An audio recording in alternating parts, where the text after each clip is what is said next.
She had never seen a human up close, not really. Tillavere had read the files, seen the transmissions, watched the interviews. But nothing in those sterile digital records had prepared her for the warmth of human action, or the terrifying majesty of a man who would walk through death itself, just to save a child that wasn't even his own. The winds outside howled with ancient violence, slamming against the fragile hapod like claws. Ice, driven like shrapnel, screamed across the polymer walls, and the temperature inside had already dropped below critical. The heat cells had failed. Her comm unit sputtered once, blinked red, and died in her hand.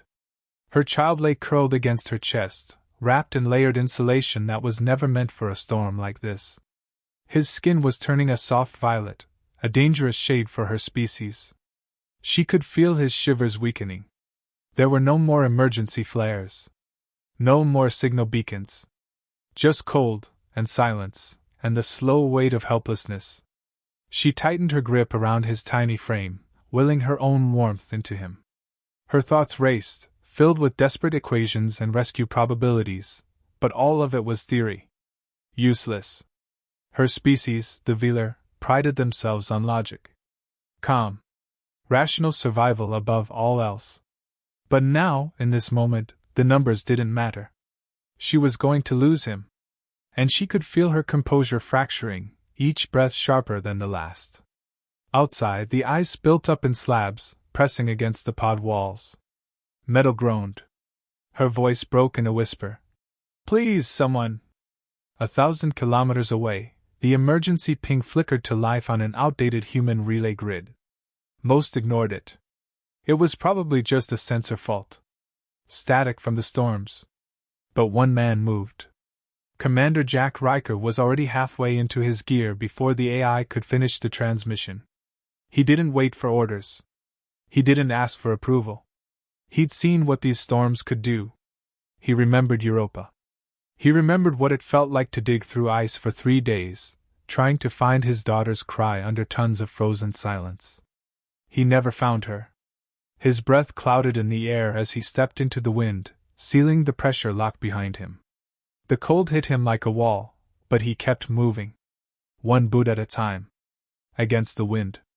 Against the logic of staying safe and letting the alien beacon fade. Against the part of him that said, "This isn't your war." But he remembered her face. And the child's face he'd never seen. He wasn't going to lose this one. Tillavere tried to sing to her child, an old Velar lullaby, sung in tones that pulsed warmth through the chest cavity. But her voice cracked. The storm was louder. Her child's eyes fluttered. And for the first time in her life, she sobbed. No form, no composure. Just a raw, aching sound lost in the cold. Her species didn't show emotion. They considered it weakness. But now, in the black silence, it was all she had left. She didn't hear the footsteps. Not at first. She thought she was imagining them. Too much CO2 buildup, maybe a final neural glitch before unconsciousness. But then the door, half buried in snow, groaned. The lock melted.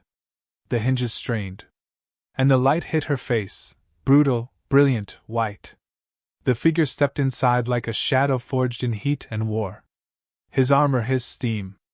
Ice evaporated off his frame. And his eyes, those human eyes, burned with something she couldn't name. Not anger. Not duty. Something older. Something fierce.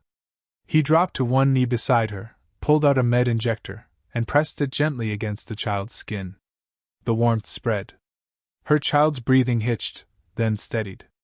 The color began to shift, just slightly, back toward normal. She stared, unable to speak. Her throat couldn't form words. He didn't ask for gratitude. He didn't explain why he was there.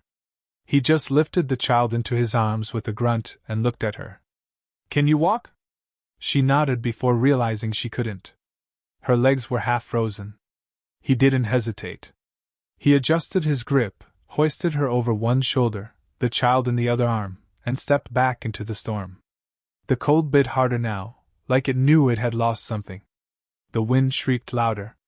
But he kept walking. Each step was a battle. The snow came up to his knees. The visibility was almost zero. He checked his HUD, recalibrated position using stars and instinct. The GPS was down. No drones could fly in this. He had to rely on something older, his memory. His gut. He'd been raised in the Rockies before the earth floods. He'd walked paths just like this, with only frostbite for company. This wasn't suicide. It was redemption. Tilavir felt the weight of him with each jolt, but he never staggered. Not once. She looked at his face, covered in frost, jaw clenched against the wind, and wondered what kind of species did this. Risked everything. Not for conquest. Not for reward. But for a stranger's child. They reached a ridge. Behind it, the human outpost's lights barely flickered through the whiteout. But between them and salvation, the storm rose again, sharper now, angrier. The slope cracked underfoot. Jack stopped. His eyes scanned the snow. He shifted, redistributed their weight, and took the long way around, a ridge path more dangerous, but less likely to trigger an avalanche. He was calculating risk in real time. Not with data, but with his bones. The ice beneath them groaned. A sudden gust nearly toppled him. He adjusted again, body trembling under the weight, but didn't stop. Just meters from safety, the ground gave way. Tilavir screamed. For a split second, they were weightless, falling toward death. Then Jack twisted midair, took the impact on his back, shielding them both. The landing knocked the breath from his lungs, but he didn't let go. She could feel it. His body was a furnace.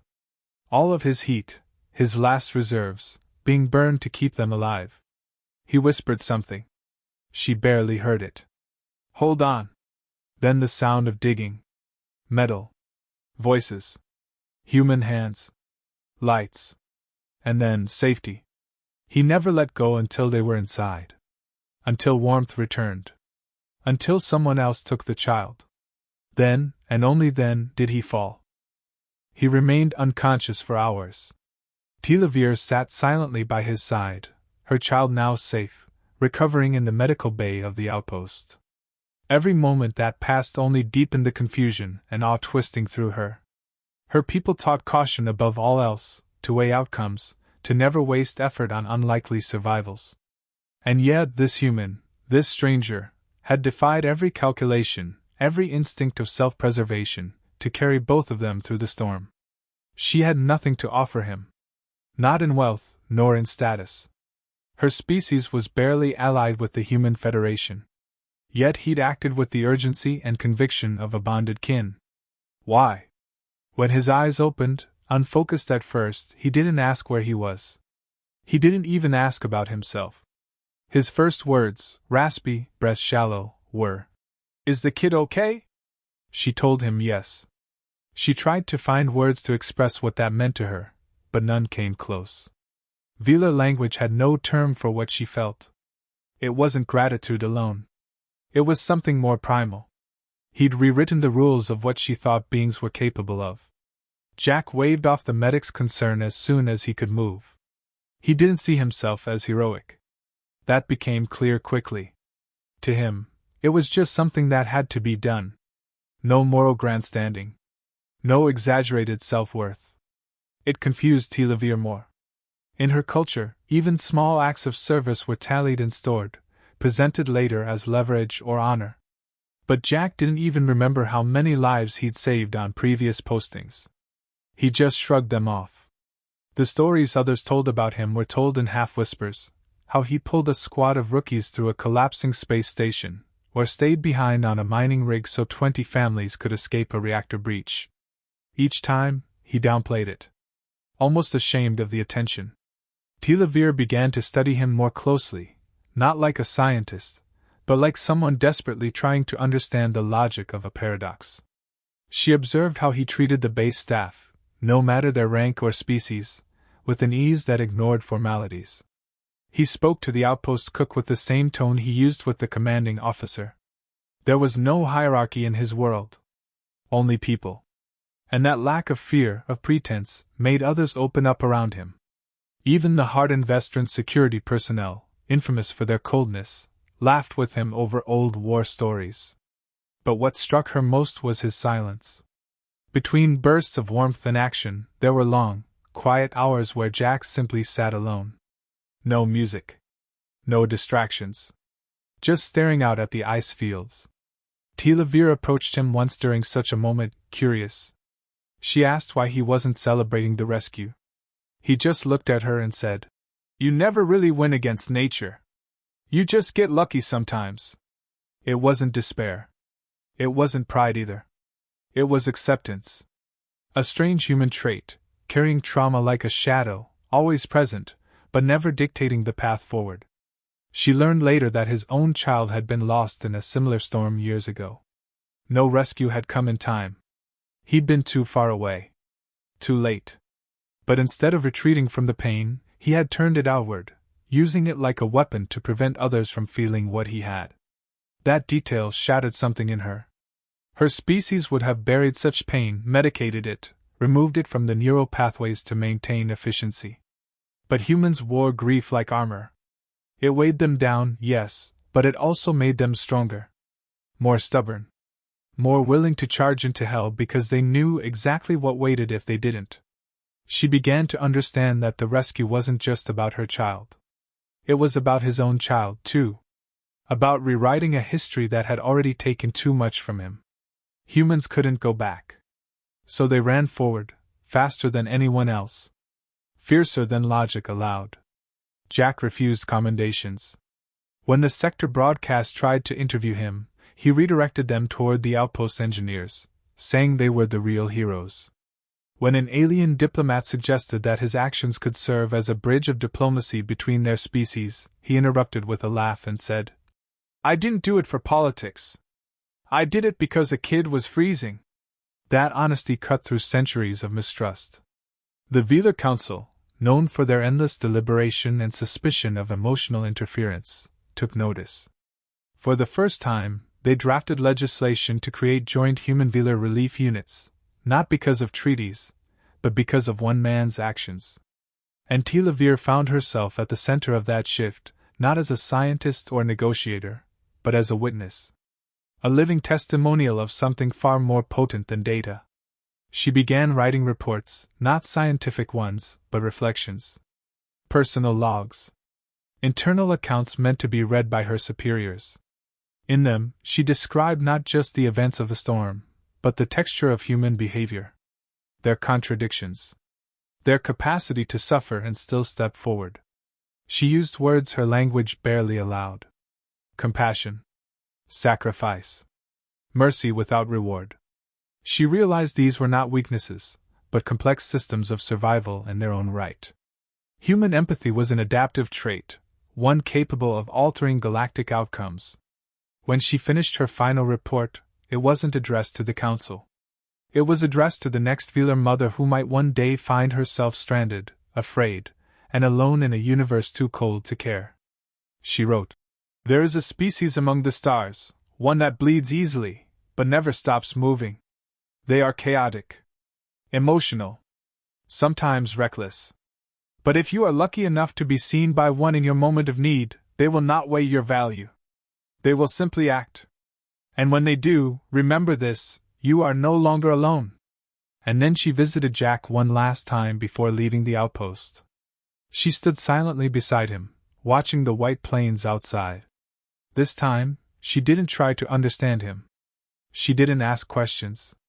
She just said, "Thank you."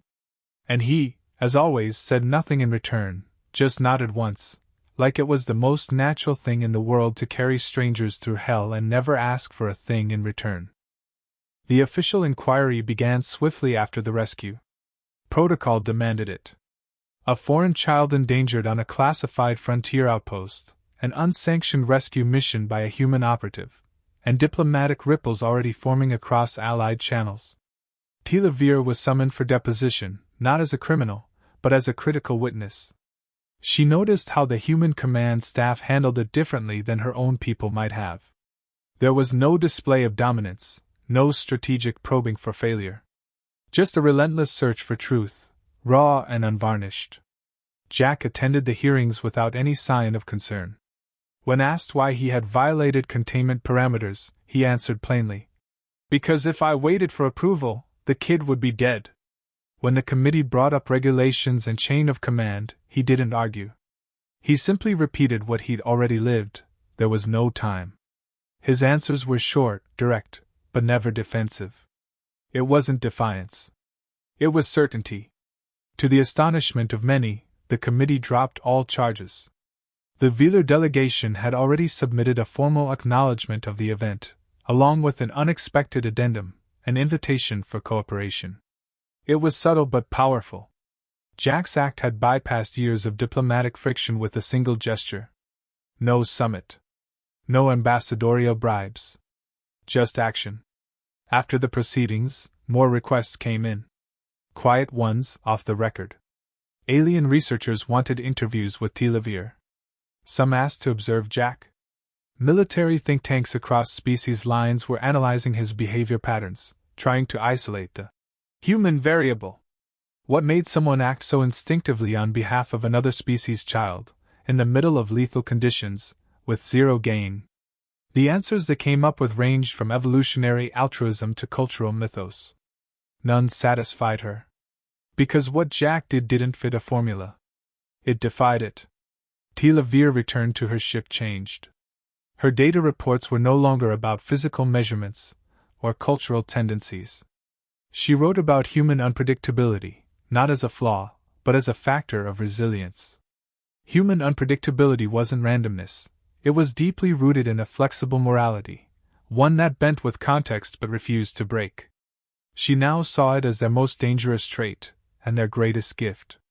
The incident spread slowly at first, through internal command reports and emergency response briefings. But within weeks, it was being cited across communication nets, folded into survival training videos, referenced in security workshops. The Ice Storm event. They began calling it, usually followed by Jack's rank and unit number, but never his name. He'd refused to have his name attached in any official broadcast. Still, it was too late. Word had traveled. Recruits in distant outposts whispered about him, not with awe, but with confusion. They didn't understand how someone could throw everything away for a stranger. Veterans, however, nodded silently. They knew. Because somewhere in their own service, they'd seen glimpses of the same. Humanity didn't always shine in its policies, but in moments like this, in the cold, in the dark, with no guarantee of survival, someone always stepped forward. That consistency scared some. It inspired others. Jack never addressed the attention. He remained posted on the frontier, refusing offers of promotion, ignoring invitations to return to Earth for decoration. Instead, he requested colder posts. Harsher territories. Places no one else wanted. He said it was for the quiet. But those who worked near him suspected otherwise. He wasn't avoiding the world. He was positioning himself where he could do the most good if it ever happened again. If someone else went missing in the ice. Back on Earth, the incident reached civilian media after a leak. A single anonymous report, stripped of names but rich in emotional detail, circulated on human social networks. The public's reaction was immediate. Veterans groups shared it widely. Parents left thousands of comments under reconstructed accounts. Some wept openly during broadcasts. It resonated deeper than most war stories because it wasn't about war. It was about a father who had once lost a child, choosing, instinctively, to prevent another parent from suffering the same fate. It was the kind of story people needed in a time of growing fear between species.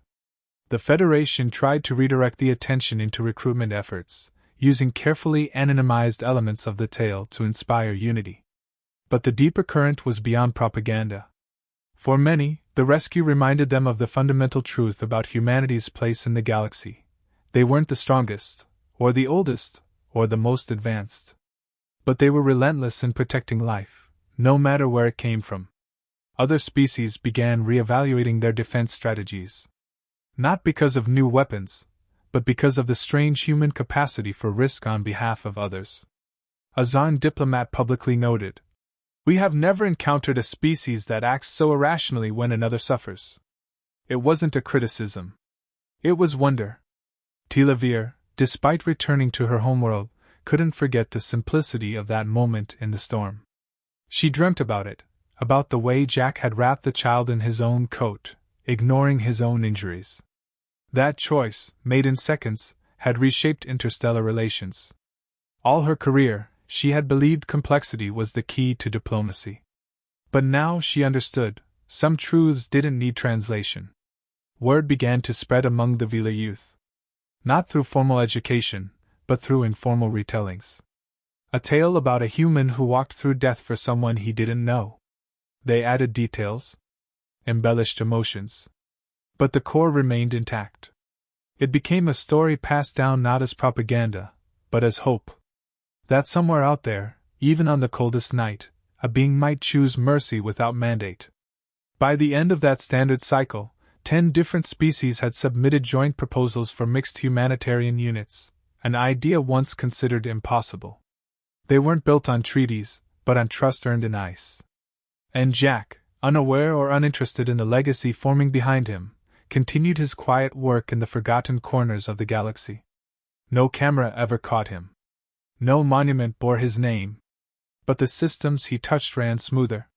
The people he passed felt safer. And children slept easier, even if they never knew why. His silence was not absence. It was presence in its purest form, undaunted, unseen, and unshakable. The following weeks blurred together for Tilavir. She found herself standing on the precipice of an overwhelming realization, one that shook her understanding of what it meant to be a species among countless others in a vast galaxy. She had always thought of the universe in terms of hierarchy, the strong at the top, the weak beneath, and the endless dance of power that kept civilizations teetering on the edge of destruction or progress. But what Jack had done, and the ripple effect that followed, shattered everything she knew about strength. Humans were unpredictable, reckless, even foolish in the eyes of those who believed in calculated power. Their militaries were less about the sheer numbers of warships they could deploy, and more about the relentless perseverance that marked their soldiers. Jack was a perfect example of that unyielding will, a will that, for all its humanity, could sometimes turn a simple rescue mission into an act of galactic significance. The more Tilavir observed the aftermath of Jack's decision, the more she saw the quiet power of human compassion.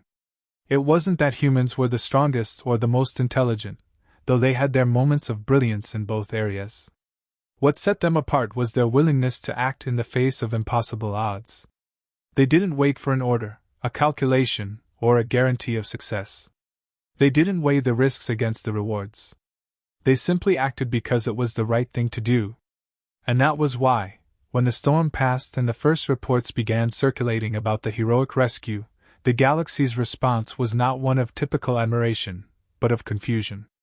Many other species didn't understand why Jack had done it. They couldn't comprehend why anyone would risk their life for another without any expectation of personal gain. The concept was alien to them. They had learned to value logic over emotion, order over chaos. But for Jack, there was no calculation. There was no algorithm to follow. There was only the immediate need to save a life. And that was all that mattered in that moment. Tilavir tried to explain this to the others in her reports. She spoke about how humans didn't need a reason to help. They didn't need a justification for their actions. They didn't need to calculate the probability of success or failure. They simply did it. And in that simplicity, there was an extraordinary power. The ability to act without the weight of second-guessing, without the fear of failure, without hesitation. It was a trait that the galaxy had never truly understood, and one that Tilavir began to see as the human species' greatest strength. The fallout from the rescue was more profound than anyone had anticipated. Alliances formed, not through political negotiations or military might, but through the simple recognition of humanity's unique approach to life and death. It was not the fearsome firepower of a dreadnought that turned heads. It was the undeniable reality that humans would throw themselves into harm's way without a second thought for their own survival, simply to save others. The implications were staggering. Empires began to see humanity's behavior not as a sign of weakness, but as a threat they had long underestimated. When the Velar Council gathered to discuss the ramifications of Jack's actions, they debated fiercely. They had always viewed humanity as a wild, unpredictable force. A race that could easily be disregarded, easily crushed if needed. But now, after witnessing this unprompted, raw act of compassion, they saw a new dimension to humanity. If humans were willing to risk everything for the life of a child, someone who didn't even belong to their own species, what else would they do when pushed into a corner? The Wheeler Council understood something now that they hadn't before. Humans might not be the strongest, but their compassion could tip the balance of power in the galaxy. Tila Veer was torn in her own reflections. Her people had long held to the principle that emotions were weaknesses to be controlled, that empathy and compassion were dangerous forces that clouded judgment.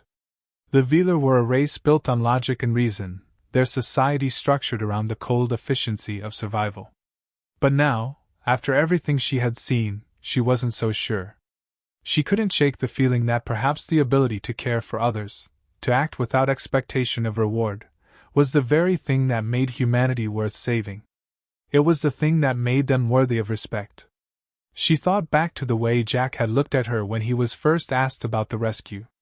The way he didn't see himself as a hero, didn't seek recognition for his actions, didn't need to be told how important what he did was. He simply did what was right. That was the key. Humans didn't do things to earn praise or accolades. They did them because, in the deepest recesses of their being, they knew it was the right thing to do. It wasn't about survival of the fittest or gaining an advantage over others. It was about preserving life, regardless of whose life it was.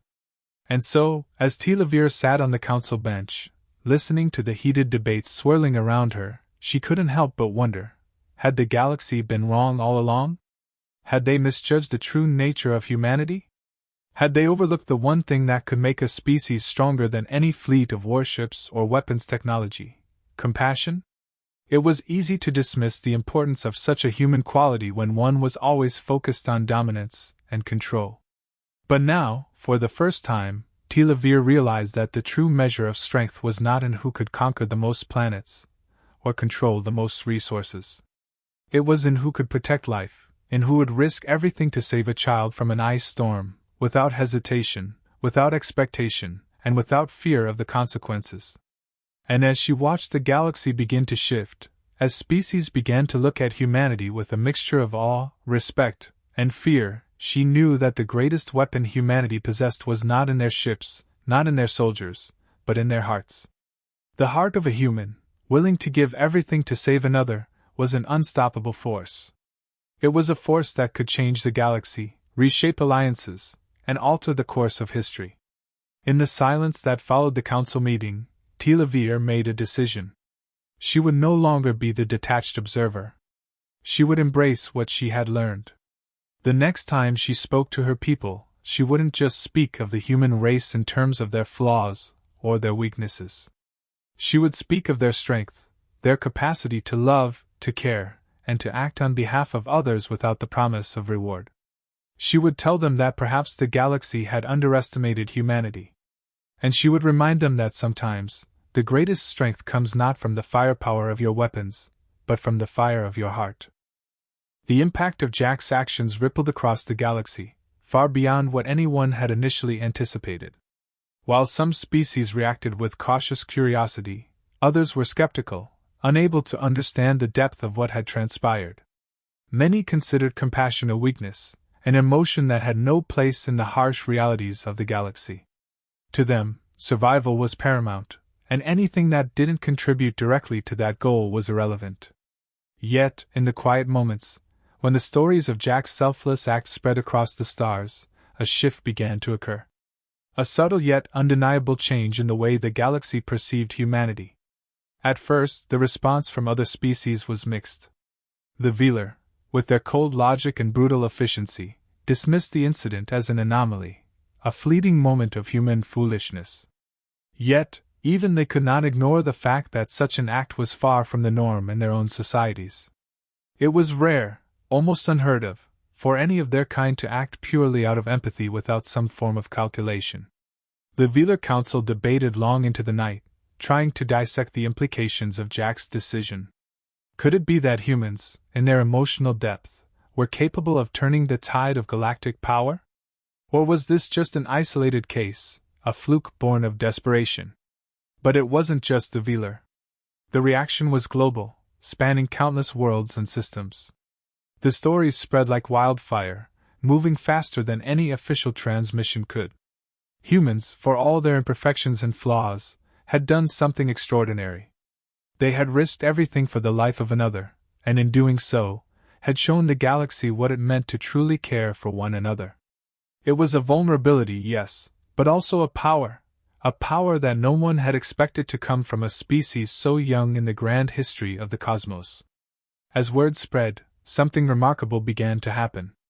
Other races, those who had once viewed humans as insignificant or even primitive, began to look at them differently. There was a quiet reverence in the way they spoke about Jack's actions. Some whispered that the human race was not as weak as they had once believed.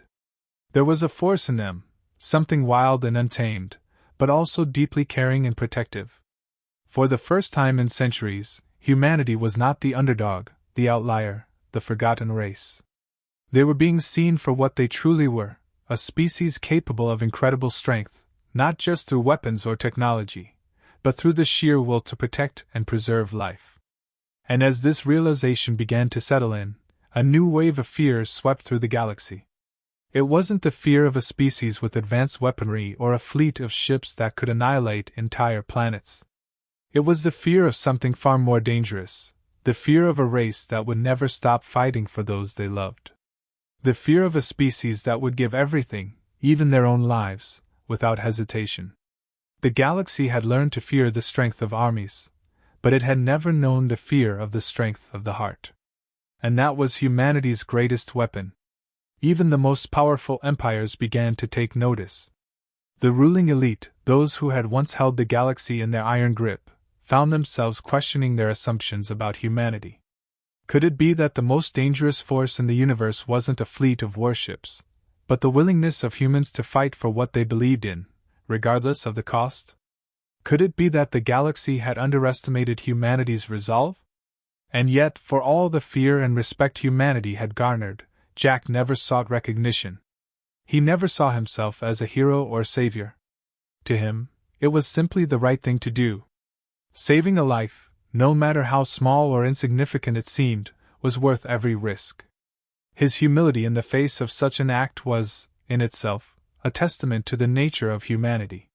They didn't do it for the fame or the glory. They did it because it was the right thing to do, because that was what made them human.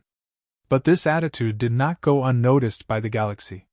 Those who had been skeptical of humanity's place in the cosmos began to reconsider. They saw not just a species with potential, but a species with a heart capable of compassion, of selflessness, of love. It was a heart that refused to be hardened by the cold realities of the universe, that refused to be shaped by the harshness of galactic politics or power struggles. Humanity's compassion was not a weakness, it was their greatest strength. It was the thing that set them apart from every other species in the galaxy. And as more and more beings across the stars came to this realization, the galaxy began to change. Alliances were forged, not just based on mutual gain or fear, but on shared values of empathy and respect. Humanity's role in the galaxy began to evolve. No longer were they seen as the naive race, the young species struggling to survive. Now they were seen as a force to be reckoned with, not because of their technology or military might, but because of their ability to inspire, to unite, and to protect those who needed it the most. The shift wasn't immediate. It took time. But slowly, humanity's actions, every act of kindness, every moment of sacrifice, every refusal to back down in the face of adversity, began to make an indelible mark on the galaxy. People began to listen when humans spoke. They began to understand that there was something in humanity that could change the course of history. They were no longer just another species among many. They were something more, something greater. They were a beacon of hope in a galaxy that had long since forgotten the true meaning of compassion. For Tilavir, the change was profound. She had come to know humanity through the lens of logic and reason, and yet she had come to understand something deeper, something that defied explanation.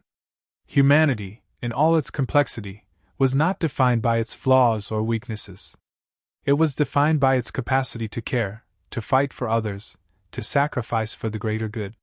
She had watched a human, one ordinary man, make a choice that had reverberated across the galaxy, and in doing so, had shifted the balance of power in a way no one had expected. In the end, Tila Veer understood that Jack's act of compassion was not just a simple rescue. It was a message to the galaxy. Humanity had arrived, and they were not going anywhere. They would not be cowed, not by the threats of war, not by the cold logic of galactic politics, and certainly not by anyone who underestimated their ability to protect those they loved. And as the galaxy slowly began to realize the true extent of humanity's power, they could only watch in awe as the humans stepped forward, united by their heart, their strength, and their unshakable will to protect and preserve the precious gift of life.